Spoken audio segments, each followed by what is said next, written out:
आज Doubtnut app download करें। Doubtnut पर अपने सभी गणित, रसायन विज्ञान, भौतिक विज्ञान और जीव विज्ञान के डाउट्स का करो सफाया। बस प्रश्न की फोटो खींचो, एक ही प्रश्न को क्रॉप करो और तुरंत वीडियो सोल्यूशन पाओ। अभी डाउनलोड करें। हेलो एवरीवन, तो हमारा प्रश्न है ऋतुस्राव यानी मेंस्ट्रुअल फ्लो किस हार्मोन की कमी के कारण होता है। ठीक है, इस प्रश्न के लिए हमें 4 विकल्प दिए हैं। तो सबसे पहले हम समझ लेते हैं कि ऋतुस्राव क्या होता है। ठीक है, तो देखिए ये हमने एक चित्र लिया हुआ है। ये किसका चित्र है? ये है मासिक चक्र का। किसका? मासिक चक्र का चित्र है, जो कि मानव मादाओं में एक अवस्था होती है, एक अवधि होती है। ये चक्र चलता है 28 दिनों तक चलता है ये चक्र। और इसमें क्या होता है? इसमें होता है अंडोत्सर्ग। यहाँ पर आप देख पा रहे होंगे चित्र में। और ये किस दिन होता है? ये होता है 14वें दिन। ठीक है, तो इसी की जो शुरुआती अवस्था होती है, ठीक है, उसमें क्या होता है कि जो गर्भाशय की दीवारें होती हैं, ठीक है, क्या होता है? जो गर्भाशय की दीवारें होती हैं वो टूटती हैं। क्या होता है?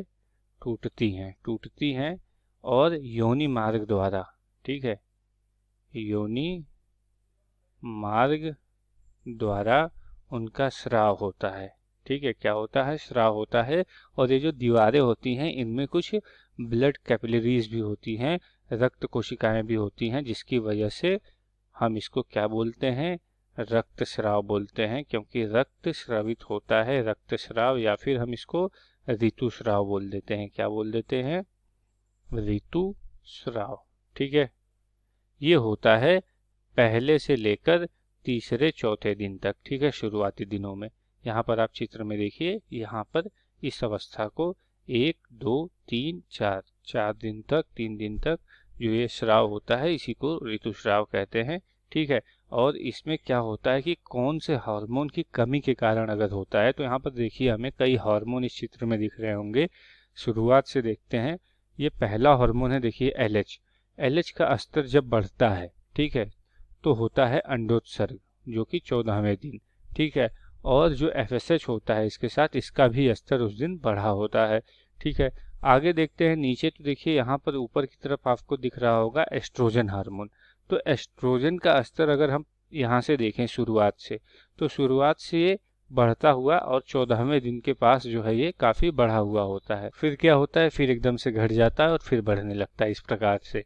और जो आखिरी हार्मोन है प्रोजेस्टेरॉन, तो प्रोजेस्टेरॉन देखिए 14 दिन तक बिल्कुल इसकी जो अवस्था होती है, इसका जो स्तर होता है बिल्कुल सामान्य होता है। यहाँ पर आप देख रहे हैं अंडोत्सर्ग तक इसका स्तर बिल्कुल सामान्य होता है। और जब अंडोत्सर्ग हो जाता है तो फिर इसका स्तर बढ़ जाता है। देखिए यहाँ पर इसका स्तर अंडोत्सर्ग के बाद बढ़ता है।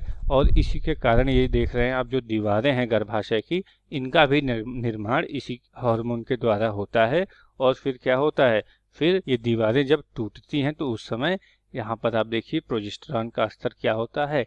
कम होता है, घटा हुआ होता है। तो हम कह सकते हैं कि जो हमारा हार्मोन है वो कौन सा है?